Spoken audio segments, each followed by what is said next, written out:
श्री कृष्ण। ठाकुर जी की बड़ी कृपा है।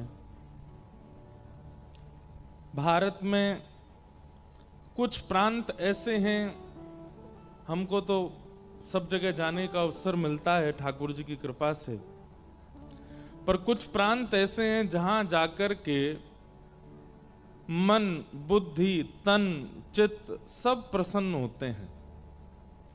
उन कुछ प्रांतों में एक प्रांत महाराष्ट्र है। हम आपको एक बात कह दें तो कोई अतिशयोक्ति नहीं, कि आज हम अपने माथे पर तिलक लगा करके जो घूम रहे हैं, हम जो वैष्णव भेष धारण करके घूम रहे हैं, हम जो शिखा रखते हैं और कथाएं जो कर रहे हैं, इन सब में बहुत बड़ा योगदान है महाराष्ट्र का। हमारे महाराष्ट्र के मराठा योद्धाओं ने छत्रपति श्री शिवाजी महाराज एवं उन्हीं के आत्मज छत्रपति श्री संभाजी महाराज, ऐसे वीर योद्धा, यदि उन्होंने उस काल में जो जो किया वो ना किया होता तो आज हम लोग तिलक लगाने के भी अधिकारी नहीं होते। कम से कम इसी बात का सौभाग्य मान करके सूना माथा मत रखा कीजिए कि अधिकार हमको मिला है कि हम नित्य तिलक लगा सकते हैं।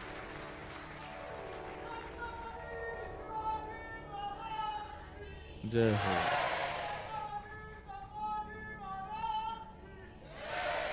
अब आक्रमण मत बोल देना।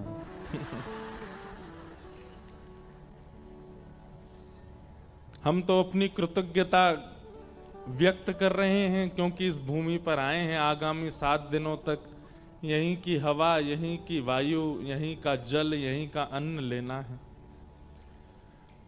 और आपको बताएं, महाराष्ट्र मेरे जीवन में महाराष्ट्र का एक बहुत बड़ा योगदान की मास पर्यंत 1 महीने तक कथा करने का अवसर हमको महाराष्ट्र में मिला है। नासिक में श्री दत्त धाम, श्री दत्तात्रेय भगवान जहां विराजते हैं गोदावरी जी के तट पर, वहां 1 महीने तक कथा करने का अवसर मिला। ये महाराष्ट्र की कृपा है। वहां के पूज्य महाराज जी श्री दत्त दास जी महाराज, वे भी कृपा करके एक दिन कथा में पधारेंगे यहाँ। तो ये सौभाग्य हमको महाराष्ट्र से प्राप्त हुआ। तो महाराष्ट्र बहुत कुछ देता है। वीरों को वीरता, भक्तों को भक्तिमयता, बड़े बड़े उद्योगपतियों को धनत्व, योग्य कलाकारों को कला, सब कुछ महाराष्ट्र प्रदान करता है। अगर महाराष्ट्र है तो भारत की कई पहचानें हैं। संगीत कला हो, नृत्य कला हो, चाहे वो नाट्य कला हो, हर चीज में महाराष्ट्र सबसे आगे है। भोजन की कला हो, पूरन पोली महाराज ऐसी अद्भुत बनती है यहाँ महाराष्ट्र में। तो महाराष्ट्र सब रूपों में अनुकूल है। यहां पर भक्त भी रहना चाहे तो रह सकते हैं, उनके अनुकूल व्यवस्था है। यहां पर उद्योगपति रहना चाहे तो उनके अनुकूल भी व्यवस्था है। यहां पर कलाकार रहना चाहे तो उनके अनुकूल भी व्यवस्था है। और यहां पर अगर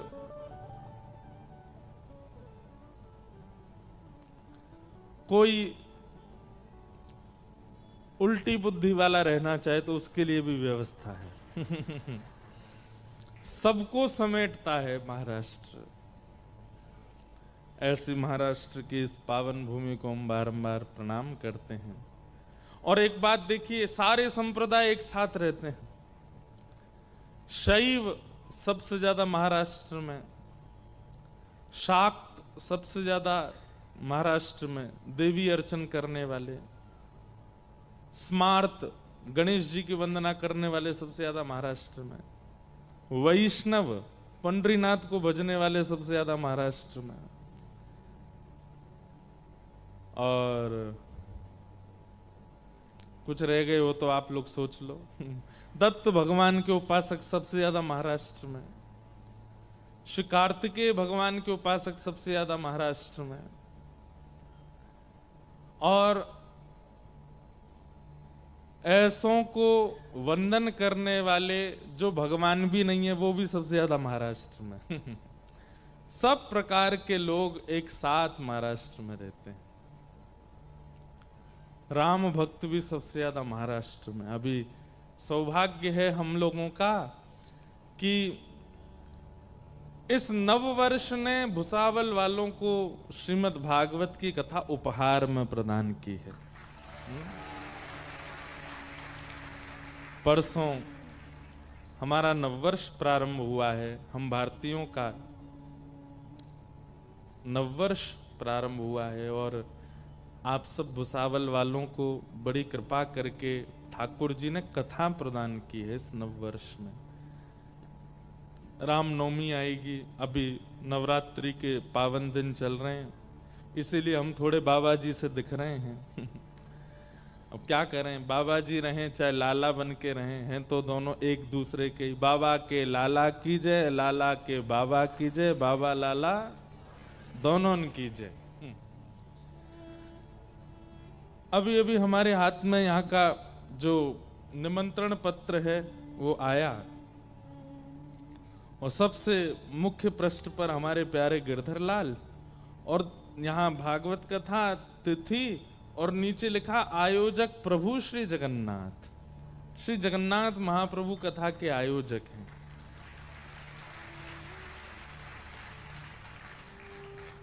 कोई व्यक्ति विशेष इस कथा के आयोजक नहीं है, सब श्री जगन्नाथ जी को अर्पित किया गया है। और हमारे पूज्य श्री केलीकुंज वाले पूज्य श्री प्रेमानंद जी महाराज का भी चित्र यहाँ पर दिया गया है। संतों की बड़ी कृपा है महाराष्ट्र पर, हमें सौभाग्य मिला है। अभी 15 दिन का प्रवास पंजाब में परसों पूर्ण करके, अमृतसर और सुनाम में कथा करके, अब आगामी 15 दिनों के लिए महाराष्ट्र आए हैं। 7 दिन तो आप सबके साथ रहेंगे, और फिर यहाँ से सीधे जाएंगे हम पंढरपुर।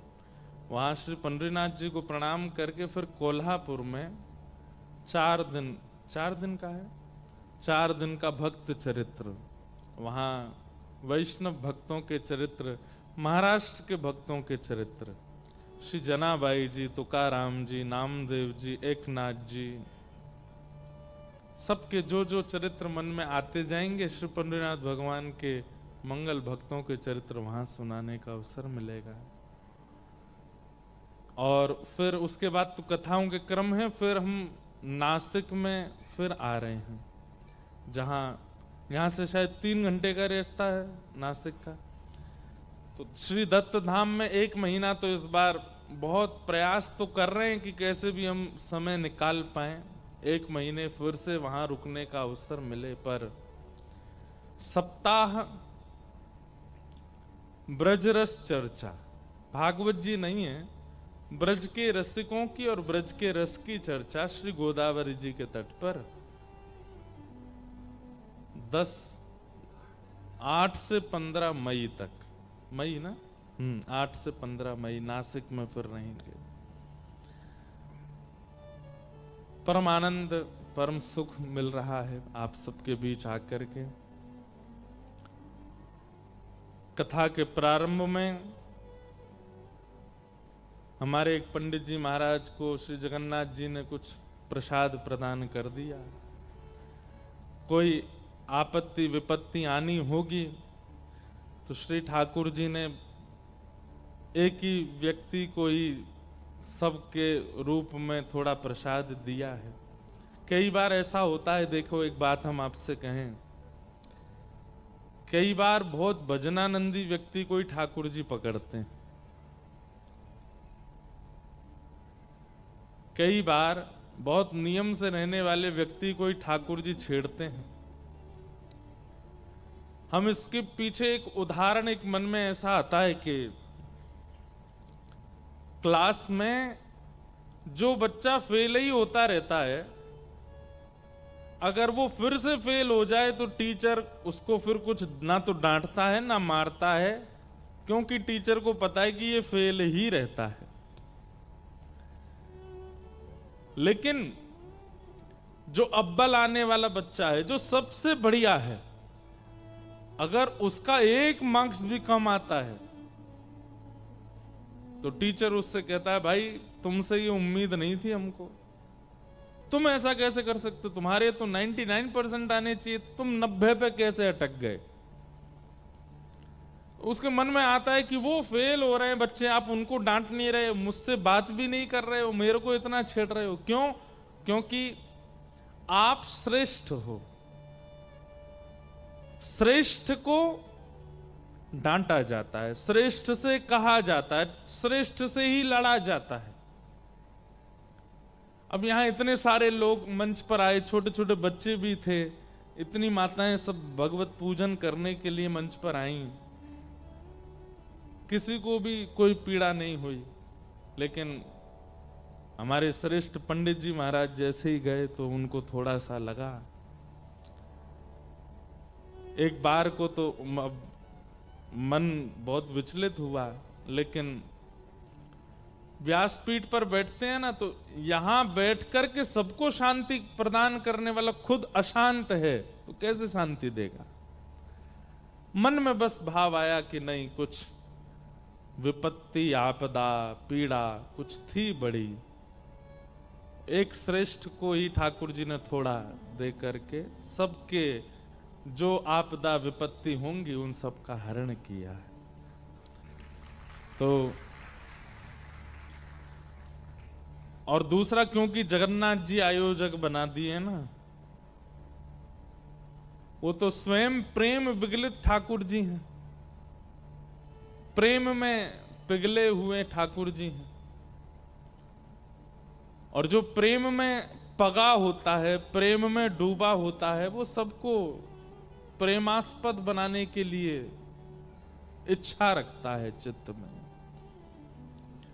तो हम सबके प्रेम में, हम सबके भाव में कोई विघ्न ना आवे 7 दिनों तक, इसलिए व्यास बोले उससे पहले ही सारे विघ्न समाप्त कर दिए। सब अब कोई विघ्न नहीं आएगा। लेकिन आयोजक लोग थोड़ा और व्यवस्थाएं देख लें आज रात में, क्योंकि इतने सारे वैष्णव आते हैं, सब लोग आते हैं, किसी को कोई पीड़ा ना हो, उसका सब लोग ध्यान रखें। आगामी 7 दिनों तक हम आप सब लोग भागवत की मंगलमयी कथा सुनेंगे। पहले दिन ही वातावरण इतना अद्भुत लग रहा है, इतना आनंद में आप सब लोग इतनी संख्या में पहले दिन से ही आ गए हैं, यही आनंद की बात है। कुछ नियमों का ध्यान रखना है, बहुत ध्यान से सुनिएगा। सबसे पहला, अभी वैसे बहुत से लोग करेंगे नहीं, लेकिन फिर भी करना चाहिए कि व्यास के आगमन से पूर्ववत ही आ जाइए। आप आज भी आ गए थे, पर कल से भी ये नियम पक्का रखना है कि व्यास के आगमन से पूर्व ही आपका आगमन कथा पंडाल में हो। ये एक शिष्टाचार का भाव है। व्यास जी वृंदावन से आए कथा सुनाने के लिए, तो उनके आगमन से पहले हम आकर के हम अपना स्थान ग्रहण करें। हमारे सब संगीतज्ञ यहाँ पर हनुमान चालीसा का पाठ करते हैं, उसका पाठ करो, अपने गुरु मंत्र का पाठ करो, अपने गुरुदेव का स्मरण करो, अपने इष्टों का स्मरण करो, कोई नहीं है तो माता पिता का स्मरण करो, अपने पूर्वजों का स्मरण करके आप कथा में बैठिए। आपके लिए बहुत आसान लगता है कि बगल में घर है, निकल के आगे बैठ गए कथा में, लेकिन भागवत जी कहते हैं भाग्योदयेन बहुजन्म समर्जितेन सत्संगमं च लभते पुरुषो यदा वै अज्ञान हेतु कृत मोह मदांधकार नाशम विधाय हितदोदयते विवेक। आपको बहुत आसान लगा होगा गाड़ी में बैठ के, बाइक पे बैठ के, या कैसे भी आ गए कथा में, पर कथा के भाव में प्रवेश करना, इसके पीछे कितने लोगों का हाथ होता है आप नहीं जानते। आपके गुरु की कृपा, आपके इष्टों की कृपा, आपके पूर्वजों की कृपा, आपके माता पिता की कृपा, आपके पूर्व जन्म के पुण्य, सब एक साथ जब फलीभूत होते हैं तब सत्संगमं च लभते पुरुषो यदा वै, तब सत्संग की प्राप्ति होती।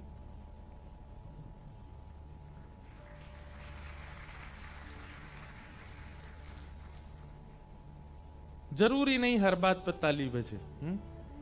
सुन लीजिए, हम समझ जाएंगे कि आप सुन रहे हो कि नहीं। पर इसमें एक बात का मैं संशोधन करना चाहता हूं। कई बार कथा में तो बहुत लोग आ जाते हैं, पर सुनने वाला हर कोई नहीं होता।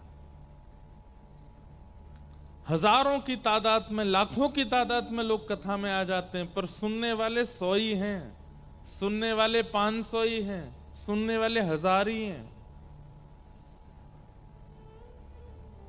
जो कथा श्रवण करके सुन रहा है, समझ रहा है और परिवर्तित हो रहा है, वही श्रोता है। उसी के इष्ट की कृपा है, उसी के गुरु की कृपा है, उसी के पूर्वजों की कृपा है।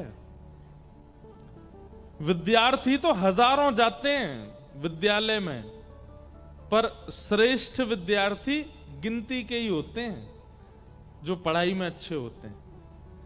क्लास में तो बहुत सारे बच्चे बैठते हैं, पर एग्जाम पास आउट करने वाले कुछ ही होते हैं। ठीक वैसे ही कथा में भीड़ कितनी ये बड़ी बात नहीं, सुनने वाले कितने। और जो सुन रहा है, जो समझ रहा है और जो लागू कर रहा है जीवन में, उसके इष्ट की कृपा है, उसके पूर्व जन्म का भाग्य उदित हुआ है, उसके गुरु की कृपा हुई है, उसके पिता माता की कृपा है। इसलिए परिवर्तन की इच्छा से यदि कथा में आते हैं, भगवत दर्शन की इच्छा से कथा में आते हैं, जीवन सुखद और अनमोल है ऐसा मान करके कथा में आते हैं, तो पूर्व आइए, अपने गुरु को प्रणाम, अपने इष्ट को प्रणाम, अपने माता पिता को प्रणाम, अपने गुरु मंत्र का जप, हनुमान जी को प्रणाम, क्योंकि मुख्य श्रोता भागवत जी के, रामायण के हनुमान जी। यत्र यत्र रघुनाथ कीर्तनम तत्र तत्र कृतमस्तकांजलिम बाष्पवारि परिपूर्ण लोचनम मारुतिम नमत राक्षसांतकम। हनुमान जी हैं प्रमुख श्रोता, उन सबको वंदन कीजिए, पहला नियम। दूसरा नियम, पहले दिन जहां बैठे हैं प्रयास कीजिए 7 दिन तक वहीं बैठो। कई बार क्या होता है, इधर देखो, माताएं कह रही हैं देख मेरी जगह है, यहां मत बैठ जाना।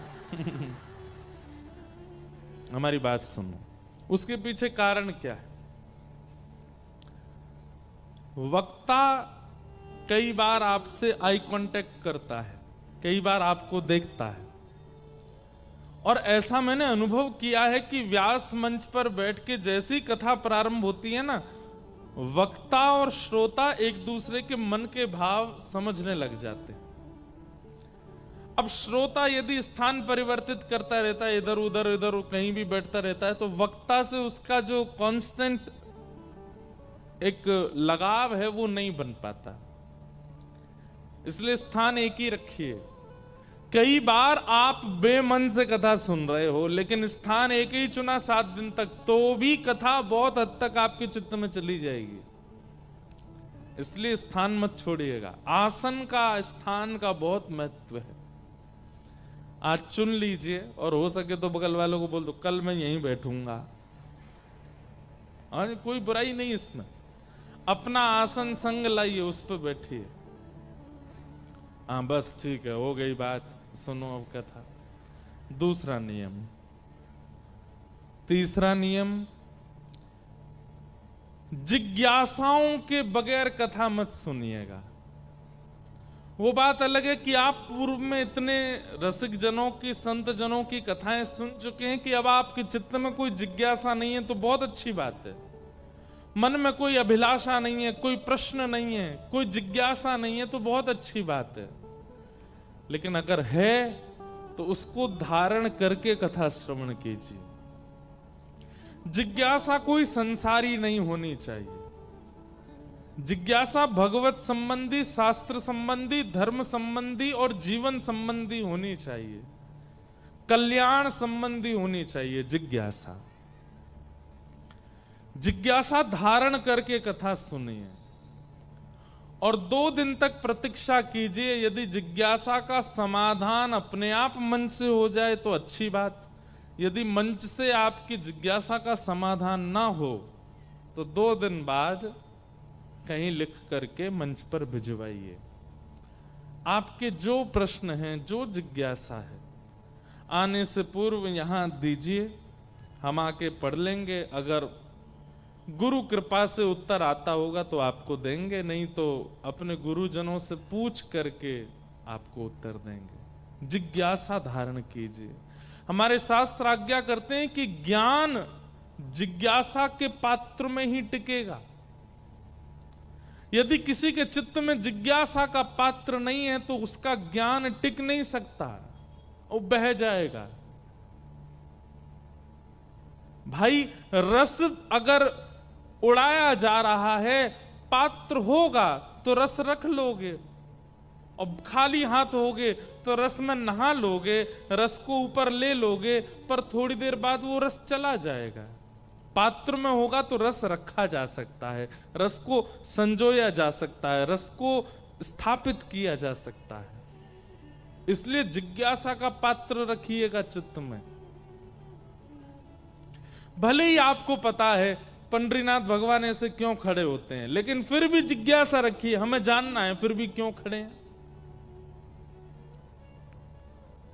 हम आपको सत्य बता रहे हैं, ये हम अपनी आप बीती बोल रहे हैं आपको। हम इतनी जिज्ञासा रखते हैं, हमको उतना ही व्यासपीठ से नया नया प्राप्त होता है।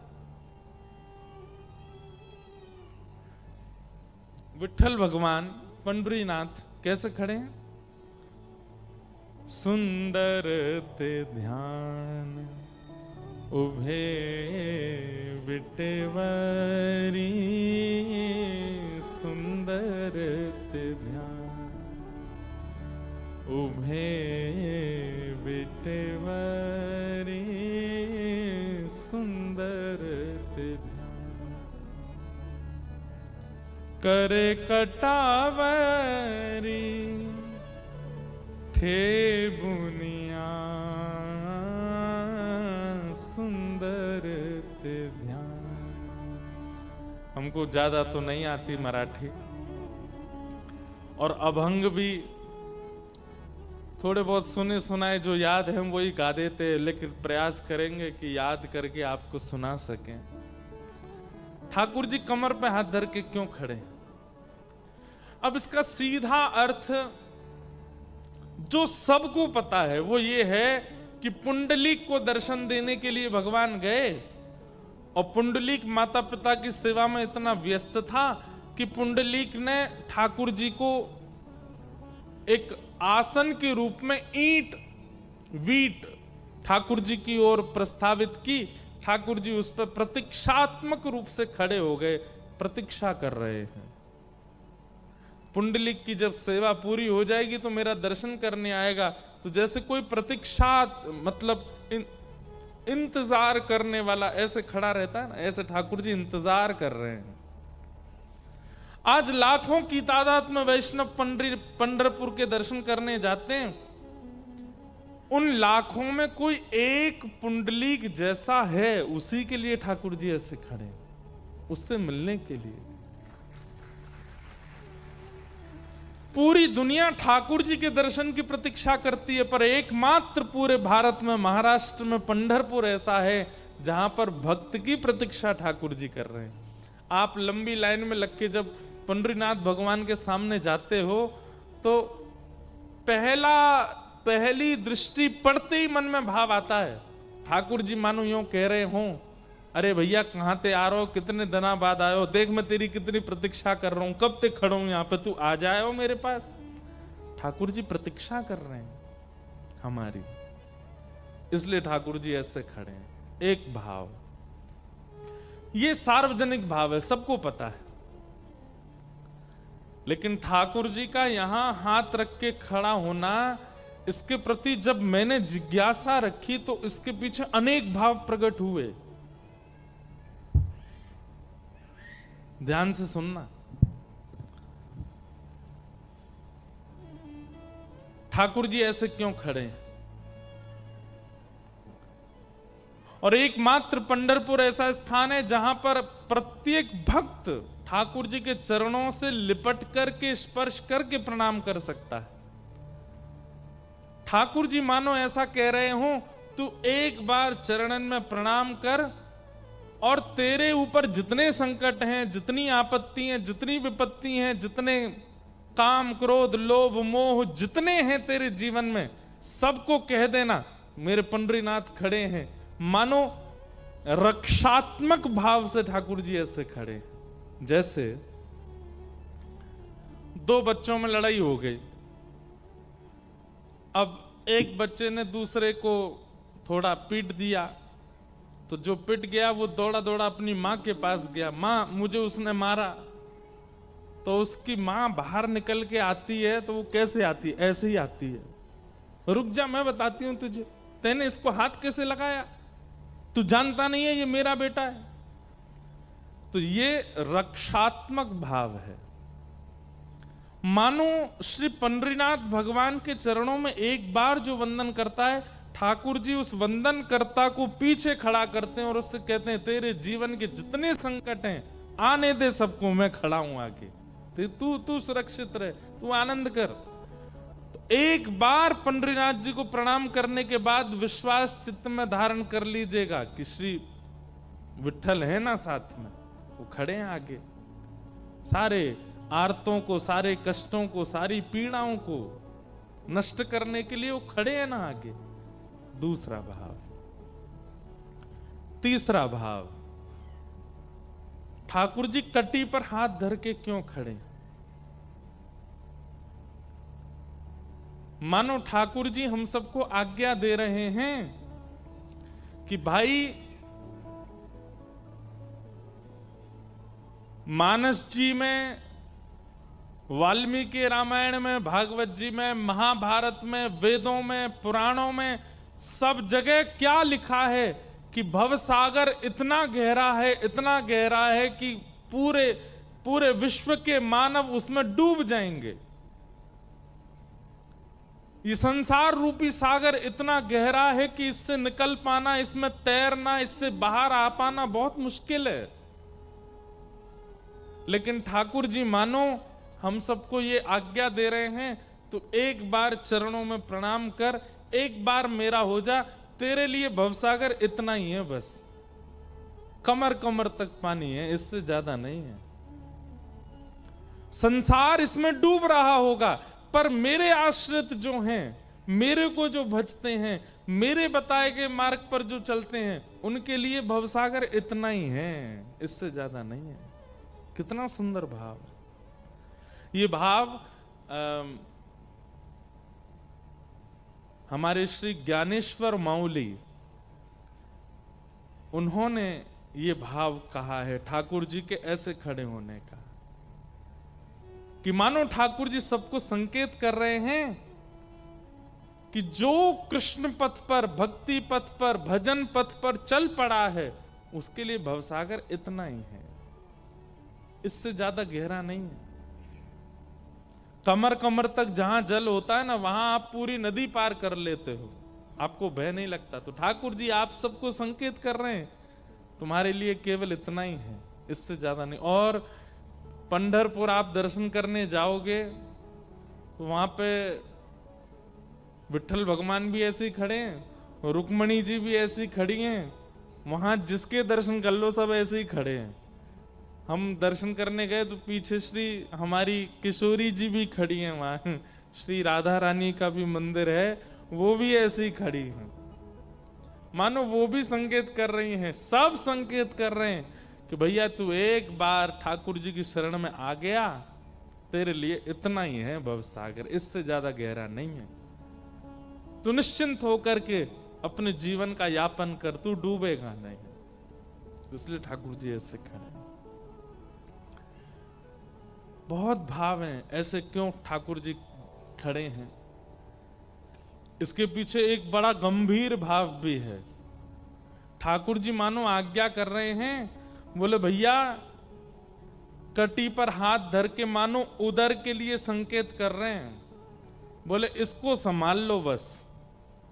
अगर इसको तुमने संभाल लिया तो बाकी तुम कुछ करने की आवश्यकता नहीं, क्योंकि जीवन में जितने पाप होते हैं, जीवन में जितने दुष्कर्म होते हैं, जीवन में व्यक्ति जो कुछ भी करता है वो कई कहते हैं पापी पेट के लिए करता है। इसको संभाल लो बस, ठाकुर जी संकेत करने, बाकी कुछ भी करने की आवश्यकता नहीं, इसको संभाल लो, इसको जितना हो सके सीमित रखो, तुम्हारा जीवन आनंद। बहुत सारे भाव हैं, ठाकुर जी ऐसे क्यों खड़े? ये कैसे प्रकट हुए भाव? जिज्ञासा। अगर जिज्ञासा नहीं होगी तो हम एक ही भाव में आनंदित हैं कि हाँ ठाकुर जी ठीक है, पुंडलिक के लिए ऐसे खड़े हैं, पर जिज्ञासा प्रकट हुई तो अनेक भाव प्रकट हो गए। ठाकुर जी ऐसे क्यों खड़े हैं? और दूसरी भाव, हमारे रास में जब वृंदावन में ठाकुर जी रास करते हैं तो किशोरी जी नृत्य करती हैं उर्ध बाहु होकर के, दोनों भुजाएं आकाश की ओर, और श्री ठाकुर जी नृत्य करते हैं कटी पर धारण करके। और रास में ठाकुर जी का आगमन इसी प्रकार से ही होता है। तो एक प्रकार से रास रासेश्वर भगवान का दर्शन आपके महाराष्ट्र में श्री पंढरपुर में है। पंढरीनाथ भगवान ये रास रासेश्वर हैं, रास कर रहे हैं। इस प्रकार कई भाव हैं। तो जिज्ञासाएं रखिएगा चित्त में। बिना जिज्ञासा के कथा में यदि आप बैठे हैं तो कहीं ना कहीं आप ज्ञान को समेट नहीं पाओगे। पूछिए, व्यास मंच पर अपना प्रश्न जिज्ञासा पूछिए, पर हाँ प्रश्न ऐसा होना चाहिए हमको भी कुछ बताने में मिले, आपको कुछ सुनने में मिले, और जितने लोग बैठे इन सबको भी कुछ प्राप्त हो। ऐसा प्रश्न नहीं हो जिसमें कोई सार ना हो, सार युक्त प्रश्न हो। जिज्ञासाएं रखिएगा। और अंतिम नियम कथा सुनने का एक ही है, ये कर्ण पिशाचनी को बंद रखिएगा। ये कान वाला जो एक पिशाचनी सबके पास है, इसको बस कथा में प्रयोग मत कीजिएगा। और अंतिम एक और नियम है, कैसे भी करिए कुछ भी करिए कथा सुनो बस, ठीक है। चाहे लेट के सुनो, चाहे पढ़ के सुनो, चाहे खा के सुनो, चाहे बैठ के सुनो, चाहे नाच के सुनो, बस कथा सुनो। ये सारे नियम हैं। आज प्रथम दिन का सत्र हम लोग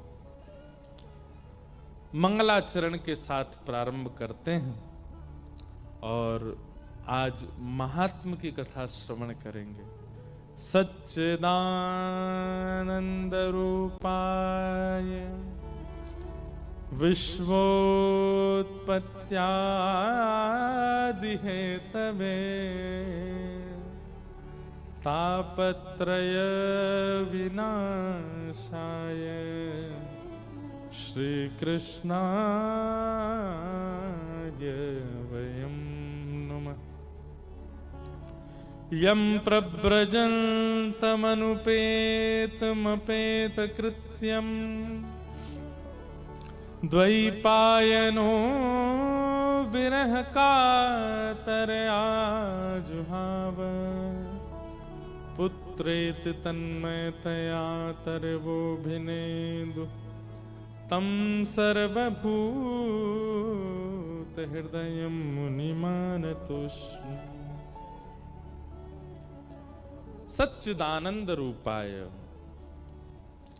भगवान के 3 रूप बताए गए हैं, सत्य, चैतन्य और आनंद। अनेक व्याख्याएं इस श्लोक की होती हैं, पर हमारे मन में एक अद्भुत व्याख्या आती है। सत्य परमात्मा को, परमात्मा सत्य है ये बात सब जानते हैं। सत्य परमात्मा को जिस दिन आपने चैतन्य मान लिया, उसी दिन से आपके जीवन में आनंद का प्रारंभ हो जाएगा। सच्चिदानंद रूपाय, बहुत ध्यान से सुनिएगा। सत्य परमात्मा को जिस दिन आपने चैतन्य मान लिया, चैतन्य मतलब अभी हमारे मन में कहीं ना कहीं भ्रांति आती है कि ठाकुर जी जड़ हैं। जैसे ये स्टैंड है जिस पर माइक है, ये क्या है? ये जड़ है। इसको फेंक दो, इसको पटक दो, इसको गर्मी में फेंक दो, इसको ठंड में डाल दो, इस पर कोई असर नहीं पड़ेगा। क्यों? ये जड़ है। लेकिन ठाकुर जी को जड़ ना मान करके चैतन्य, और मानना ना मानना वाली बात नहीं, वो जड़ है ही नहीं, वो साक्षात चैतन्य है। लेकिन कहीं ना कहीं हमारे मन में उनके प्रति जड़त्व की भावना होती है, जिसके कारण ठाकुर जी की सेवा, ठाकुर जी की कथा, ठाकुर जी की भक्ति हमको आनंद नहीं दे पाती। हमारा उनके प्रति कैसा भाव होता है कि ये जो जड़ हैं, ये तो मूर्ति हैं, ये तो पाषाण हैं, ये तो अष्ट धातु हैं, ये तो प्लास्टिक के हैं, ये तो ऐसे हैं, ये तो वैसे हैं। और यही जड़ भाव ठाकुर जी के प्रति हमारे चित्त में आनंद को प्रकट नहीं कर पाता। आप कथाएं सुनते हैं, आप धाम दर्शन करते हैं, तीर्थ दर्शन करते हैं, पर फिर भी आनंद चित्त में क्यों नहीं है? क्योंकि आपने ठाकुर जी को चैतन्य नहीं माना। ठाकुर जी को चैतन्य माना।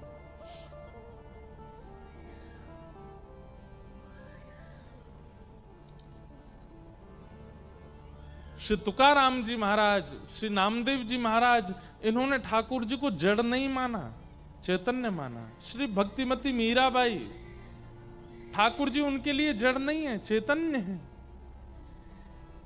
सब लोग इधर देखो, इधर देखो, यहां देखो, कथा सुनो।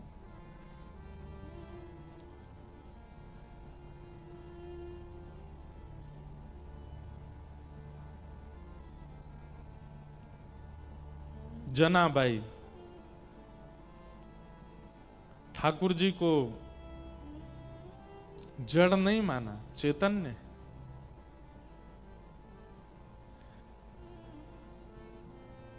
ये भावना ही चैतन्य की आनंद प्रदान करती है।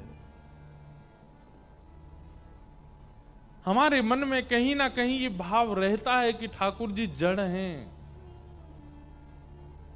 इसलिए आनंद का अनुभव नहीं हो पाता।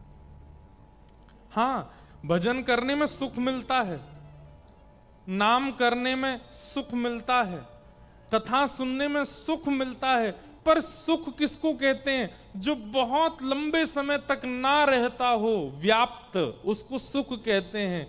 और जो अनंत काल तक, अंतिम श्वास तक रहता है, उसे कहते हैं आनंद। आनंद तभी मिलेगा जब ठाकुर जी के प्रति चैतन्य भावना। अब जैसे भगवान नाम आप लोग लिखते हो, हरे कृष्ण कृष्ण कृष्ण हरे हरे, हरे राम राम राम। अब ये नाम आपका इसके प्रति शब्द बुद्धि है, इसके प्रति नाम बुद्धि है, इसके प्रति अक्षर बुद्धि है, इसलिए ये नाम आपको सुख नहीं देता। लेकिन एक एक शब्द के प्रति यदि चैतन्य बुद्धि हो जाए, तो जब आप महामंत्र उच्चारण करेंगे, आपका रोम रोम पुलकित हो जाएगा।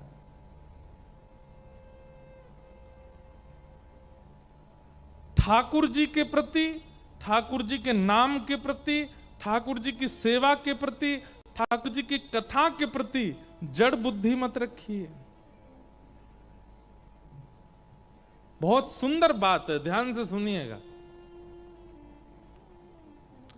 कथा के प्रति शब्द बुद्धि नहीं। भुसावल में अमुक स्थान पर कथा हो रही है, व्यास जी वृंदावन से आए, कथा सुना रहे हैं, हम सुनने के लिए जा रहे हैं, प्रसाद पा करके आएंगे। शब्द बुद्धि नहीं। मन में ये धारण करके आइए कि आप भुसावल में एक सूक्ष्म वृंदावन प्रकट हुआ है, वहां जा रहे हैं, और वहां जाकर के व्यास जी जो बोल रहे हैं वो शब्द नहीं है, वो साक्षात कृष्ण हैं, और वो कृष्ण ही हमारे कर्ण रंध्र से भीतर प्रवेश कर रहे हैं। ये भावना जैसे ही आप धारण करके कथा में बैठेंगे, नेत्र खुल नहीं पाएंगे आपके, अविरल अश्रुधार गिरने लगेगी, रोम रोम पुलकित हो जाएगा। कथा के प्रति शब्द बुद्धि नहीं। नाम के प्रति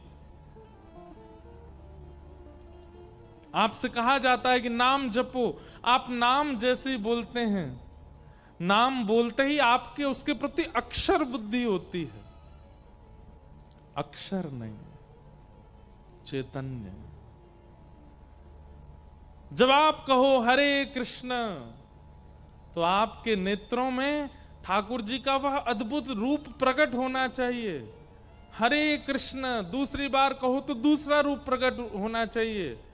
कृष्ण कृष्ण तो भिन्न भिन्न ठाकुर जी के अनन्य रूप प्रकट होने चाहिए। हरे हरे उनकी जय हो, जय हो। फिर हरे राम राम राम हरे हरे। जितनी बार ठाकुर जी का नाम उच्चारण करें उतनी बार एक छवि प्रकट होती है चित्त में, तो आपका नाम जपना सार्थक है। नहीं तो रट्टू तोता की तरह बन जाओगे। ठीक है, हमारे मानस जी में कहते हैं, भाव कुभाव अनख आलसहु, नाम जपत मंगल दिश दसहु। आप कुभाव से भी नाम जपोगे तो नाम कल्याण तो करेगा, पर इतना समय नाम जप में व्यतीत कर रहे हो तो फिर उस नाम को विधि से जपिए। जब नाम उच्चारित हो तब चित्त में छवि आनी चाहिए।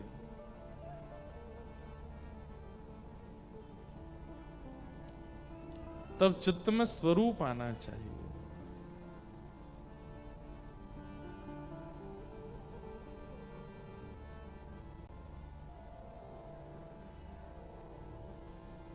चैतन्य बुद्धि ठाकुर जी के प्रति, जड़ बुद्धि नहीं।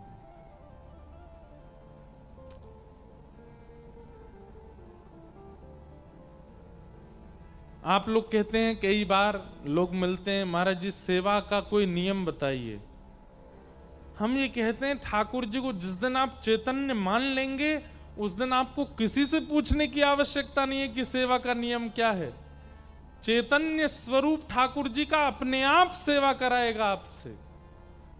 वह व्यवहार, वह स्वभाव ठाकुर जी के प्रति जो आपका बन गया, वो अपने आप आपसे सेवा निवृत्त आपको सेवा में पहुंचाता रहेगा।